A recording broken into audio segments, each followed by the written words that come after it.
Okay, so if you feel like you're still struggling with all of this, I was going to say parts of it, but if you're just feeling really overwhelmed and you don't know where to start, I would like to go over with you each rule again, kind of starting from the beginning. We're going to go over page 17 together, okay? So let's back it up.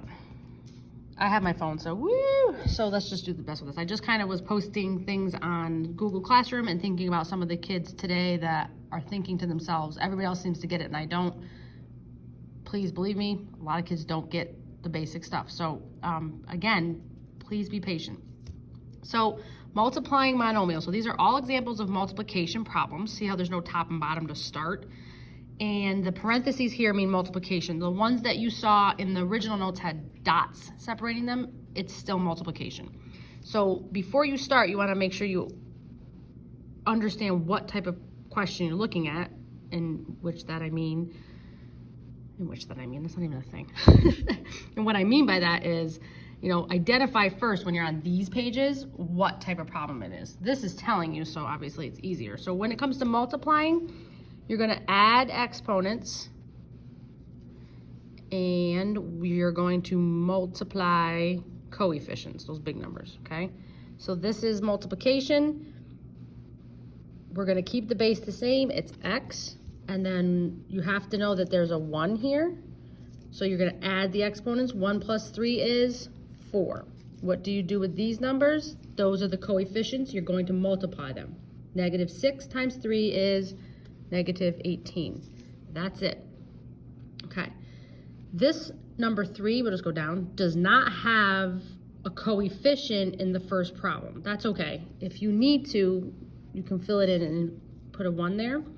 You can also put a 1 over with this y, knowing that there's an exponent of 1. If you're struggling, I recommend this method. So we're still multiplying, so we're still going to add the exponents and multiply the coefficients. So let's start with the coefficients. 1 times 4 is 4. Then let's move on to the x's. X to the third and x to the fourth. Keep the base the same, add their exponents. 3 plus 4 is 7. Y to the second times y to the first. So we're just going to do the y's next. 2 plus 1 is 3. And there's that problem. Okay, so that's multiplication. I'll try to make the video quick. Dividing. See how the division, it starts with the top and the bottom. And more specifically, there's an M in the top and an M in the bottom. That's how I know I'm going to divide. That is very different than page 16, number 13. Number 13 doesn't have any, there's not a Y's on the top, Y's on the bottom, Z's in the top, Z's in the bottom, just everything's in the bottom. So this particular problem is different. You're just gonna be rearranging this one. We don't like that Y to the negative third. But 12 and 14 on page 16 are very much like what I'm about to do. Right, so questions like this, number 12 and 14 from page 16, okay? So division, you're going to do what? We're going to subtract the exponents and divide the coefficients, okay? So coefficients, 14 and 7, 14 divided by 7 is 2. X to the second over x to the first, or x to the second divided by x to the first is going to be x to the 2 minus 1, which is 1. Boom, you're done. You can rewrite this as 2x without that 1. Next one. 50 divided by negative 10 is 5. Keep the base the same, m, and then do 3 minus 2, which is 1. I almost put a 2 there. And then n to the fourth divided by n to the first is n to the 4 minus 1, which is 3. You don't need to write the 1 here. I actually did that by accident. So you can just write it this way. Whoa. Trying to write while you're looking through the camera. So wacky. I just wanted to go back to multiplying. If you look at page 16, let's try to see if we can identify problems that are like part A. So multiplication, right here, number 11 and number 19. So number 11 and number 19 are multiplication from page 16. Okay? I hope this helps. seems like I'm being a little boring, but it's like 150 degrees in my classroom right now, and it's the end of the day, and I feel like I could use a nap, not gonna lie, but I was worried about you. So raising monomials to a power, leave no zero negative exponents. So this is power to a power. This is going to be like power to a power, power to a power. Kind of like 15. That's pretty much it. The rest of these are carece. Yeah, 15 on this page is power to a power. I mean, they're all power to a power, but these ones I'm nervous about because they have, this is negative. So those are next level crazy. Not on your test, by the way. So let's just stick with the basic power to a power. So we are going to raise the coefficient to the power and multiply exponents. Okay, so put a little 1 here. What's 3 to the first to the second? It's gonna be 3 squared. 1 times 2 is 2. So coefficient raised to a power, check. X to the second is x. 2 times 2 is 4. So you can leave it like that, but there's a better way to write 3 squared. 3 squared is 9. That's as simple as it gets. Okay. Which one will be better? Which one will be better? Let's do this one. Okay.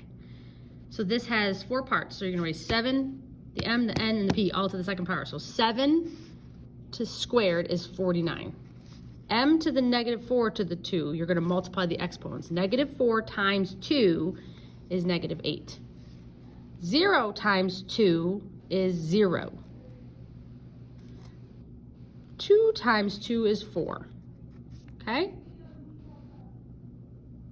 We have to simplify this more. 49's good. M to the negative 8th is gonna have to move, right? Where's it gonna move? To the bottom. Becomes positive. Check, check. N to the 0 becomes a 1, so times 1. And p to the 4th can stay on top. So it becomes 49 times 1 times p to the 4th over m to the 8th. 49 p to the 4th over m to the 8th. All right, let's go back to the 49 m to the negative 8, n to the 0, p to the 4th. Okay, I don't know if that made sense what I just did. So that, I have like n, hold on folks. 49 m to the negative 8th, n to the 0, p to the 4th. Okay, that. So when we got that for an answer, let's talk about how we can get to the final part like, in a different way. So you can just identify that this right here is a 1 and rewrite it 49 m to the negative 8 times 1, which makes it kind of go away, times p to the 4th. See that? So that's a good answer, and you're like almost there, so you're going to get partial credit for this question. However, we got to get rid of that m to the negative 8. We don't want negative exponents, so this one we're going to have to move. Just because we move m to the negative 8 doesn't mean I have to move the 49 or the p to the 4th. So leave p to the 4th and 49 where? So if I'm saying keep them, I mean keep them in the numerator. You're supposed to know they're already in the numerator. You're going to move m to the negative 8 to the denominator, but when you do that, the negative 8 turns positive. And there you go. Creme de la creme. That's a pretty hard question, okay?